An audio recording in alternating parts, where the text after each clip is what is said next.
नमस्कार मित्रांनो, आर्याकडे यूट्यूब चॅनलवर सर्वांचं स्वागत आहे. मित्रांनो, आज मध्ये आपण बृहन्मुंबई महानगरपालिका भरती 2024 TCS पॅटर्ननुसार आपण कार्यकारी सहाय्यकचे लिपिकचे आपण 40 प्रश्न व्हिडिओमध्ये आपण कव्हर करणार आहोत, जे की तुम्हाला पुढील परीक्षेसाठी अत्यंत महत्त्वाचे प्रश्न ठरणार आहेत.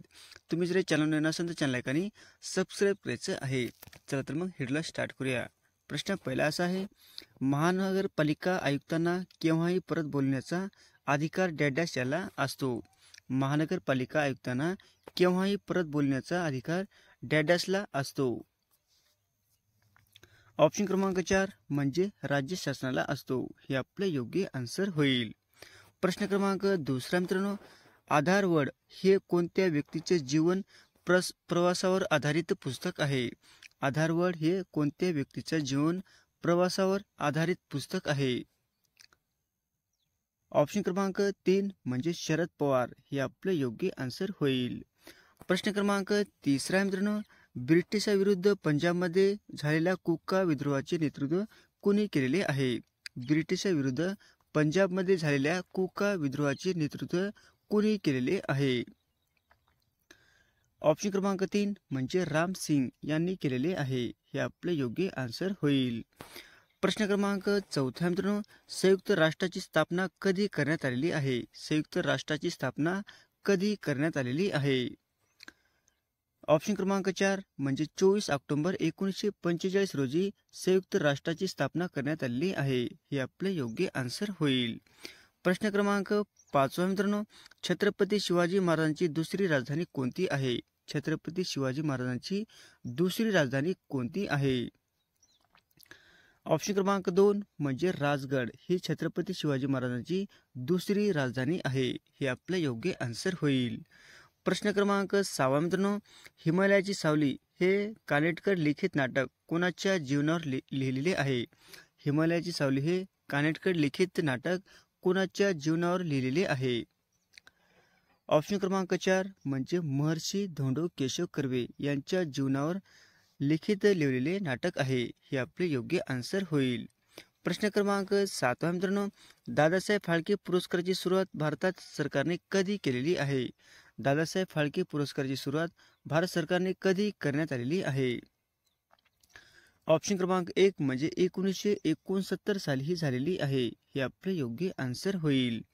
प्रश्न क्रमांक 8 मित्रांनो, बिग ॲपल हे खालपैकी कोणत्या शहराचे टोपण नाव आहे? बिग ॲपल हे खालपैकी कोणत्या शहराचे टोपण नाव आहे?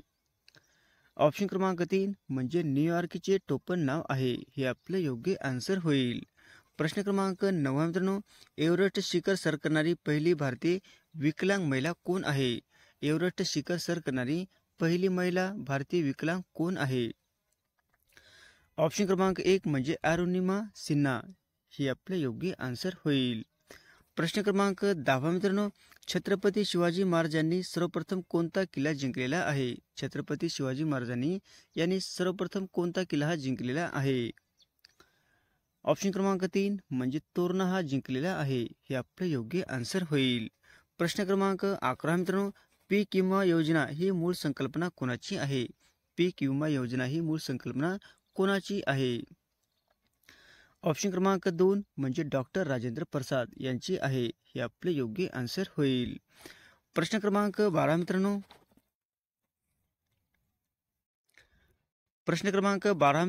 पाणी पंचायत या संकल्पनेचे जनक म्हणून आपण कोणास ओळखतो? पाणी पंचायत या संकल्पनेचे जनक म्हणून आपण कोणास ओळखले जाते? ऑप्शन क्रमांक 3 म्हणजे विलासराव साळुंके यांना ओळखले जाते. हे आपले योग्य आन्सर होईल. प्रश्न क्रमांक 13 मित्रांनो, कोणता हक्क मूलभूत हक्क नाही? कोणता हक्क हा मूलभूत हक्क नाही? ऑप्शन क्रमांक 1 म्हणजे संपत्तीचा हक्क हा मूलभूत हक्क नाही. हे आपले योग्य आन्सर होईल. प्रश्न क्रमांक 14 मित्रांनो, खालपैकी कोणते राष्ट्र सार्क संघटनेचा सदस्य नाही? खालपैकी कोणते राष्ट्र सार्क संघटनेचा सदस्य नाही? ऑप्शन क्रमांक 4 म्हणजे चीन. चीन काय आहे? सार्क संघटनेचा देश नाही. हे आपलं योग्य आन्सर होईल. प्रश्न क्रमांक 15 मित्रांनो, कोरोना व्हायरस ही महामारी घोषित करणारे पहिले राज्य कोणते आहे? कोरोना व्हायरस ही महामारी घोषित करणारे पहिले राज्य कोणते आहे? ऑप्शन क्रमांक 3 म्हणजे हरियाणा. हे आपले योग्य आन्सर होईल. प्रश्न क्रमांक 16 मित्रांनो, पेंच राष्ट्रीय उद्यानास कोणते नाव देण्यात आलेले आहे? पेंच राष्ट्रीय उद्यानास कोणते नाव देण्यात आलेले आहे? ऑप्शन क्रमांक 3 म्हणजे पंडित जवाहरलाल नेहरू राष्ट्रीय उद्यान. हे पेंच राष्ट्रीय उद्यानास नाव देण्यात आलेले आहे. हे आपलं योग्य आन्सर होईल. प्रश्न क्रमांक 17 मित्रांनो, बालहत्या प्रतिबंधक कायदा कधी पास झालेला होता? बालहत्या प्रतिबंधक कायदा हा कधी पास झाला होता? ऑप्शन क्रमांक 1 म्हणजे 1829 साली झाला होता. हे आपले योग्य आन्सर होईल. प्रश्न क्रमांक 18 मित्रांनो, भावार्थ रामायण ह्या ग्रंथाची रचना कोणी केलेली आहे? भावार्थ रामायण या ग्रंथाची रचना कोणी केलेली आहे? ऑप्शन क्रमांक 4 म्हणजे संत एकनाथ यांनी केलेली आहे. हे आपलं योग्य आन्सर होईल. प्रश्न क्रमांक 19 मित्रांनो, जगातील संपूर्ण सौर ऊर्जेवर चालणारे विमानतळ कोणते आहे? जगातील संपूर्ण सौर ऊर्जेवर चालणारे विमानतळ कोणते आहे? ऑप्शन क्रमांक 2 म्हणजे कोचीन आहे. हे आपले योग्य आन्सर होईल. प्रश्न क्रमांक 20 मित्रांनो, रविकुमार दहिया कोणत्या खेळाशी संबंधित आहे? रविकुमार दहिया कोणत्या खेळाशी संबंधित आहे? ऑप्शन क्रमांक 3 म्हणजे कुस्तीशी संबंधित आहे. हे आपले योग्य आन्सर होईल. प्रश्न क्रमांक 21 मित्रांनो, राष्ट्रपतीच्या निवडणुकीत खालीलपैकी कोणत्या ग्रहाचे सदस्य भाग घेत नाहीत? राष्ट्रपतीच्या निवडणुकीमध्ये खालीलपैकी कोणत्या ग्रहाचे सदस्य हे भाग घेऊ शकत नाहीत? ऑप्शन क्रमांक 4 म्हणजे विधान परिषदेचे सदस्य हे भाग घेऊ शकत नाहीत. हे आपले योग्य आन्सर होईल. प्रश्न क्रमांक 22 मित्रांनो, मायक्रोसॉफ्ट या कंपनीने महाराष्ट्रातील कोणते गाव दत्तक घेतलेले आहे? मायक्रोसॉफ्ट या कंपनीने महाराष्ट्रातील कोणते गाव हे दत्तक घेतलेले आहे? ऑप्शन क्रमांक 4 म्हणजे हरिसाल. हे आपले योग्य आन्सर होईल. प्रश्न क्रमांक 23 मित्रांनो, भारत स्वतंत्र झाला तेव्हा राष्ट्रीय काँग्रेसचे अध्यक्ष कोण होते? भारत स्वतंत्र झाला तेव्हा राष्ट्रीय काँग्रेसचे अध्यक्ष कोण होते? ऑप्शन क्रमांक 1 म्हणजे आचार्य कृपलानी. हे आपले योग्य आन्सर होईल. प्रश्न क्रमांक 24 मित्रांनो, 15व्या वित्त आयोगाचे अध्यक्ष कोण आहेत? 15व्या वित्त आयोगाचे अध्यक्ष हे कोण आहेत? ऑप्शन क्रमांक 1 म्हणजे एन के सिंग हे काय आहेत? 15व्या वित्त आयोगाचे अध्यक्ष आहेत. हे आपले योग्य आन्सर होईल. प्रश्न क्रमांक 25 मित्रांनो, उपराष्ट्रपती हे डॅडॅचे पदसिद्ध अध्यक्ष असतात. उपराष्ट्रपती हे डॅडॅचे पदसिद्ध अध्यक्ष असतात. ऑप्शन क्रमांक 4 म्हणजे राज्यसभेचे अध्यक्ष असतात. हे आपले योग्य आन्सर होईल. प्रश्न क्रमांक 26 मित्रांनो, हाडे मजबूत करण्याकरता कोणत्या व्हिटॅमिनची आवश्यकता असते? हाडे मजबूत करण्याकरता कोणत्या व्हिटॅमिनची आवश्यकता असते? ऑप्शन क्रमांक 4 म्हणजे डी व्हिटॅमिनची आवश्यकता असते. हे आपले योग्य आन्सर होईल. प्रश्न क्रमांक 27 मित्रांनो, शरीरातील साखरेचे नियंत्रण या अवयवाद्वारे केले जाते. शरीराचे साखरेचे नियंत्रण या अवयवाद्वारे केले जाते. ऑप्शन क्रमांक 1 म्हणजे स्वादुपिंड. हे आपले योग्य आन्सर होईल. प्रश्न क्रमांक 28 मित्रांनो, होनाजी बाळ हे डॅडॅस होते. होनाजी बाळ हे डॅडॅस होते. ऑप्शन क्रमांक 3 म्हणजे शाहीर हे होते. हे आपले योग्य आन्सर होईल. प्रश्न क्रमांक 29 मित्रांनो, वेबसाईटवरील प्रथम पेज काय म्हणून ओळखतात?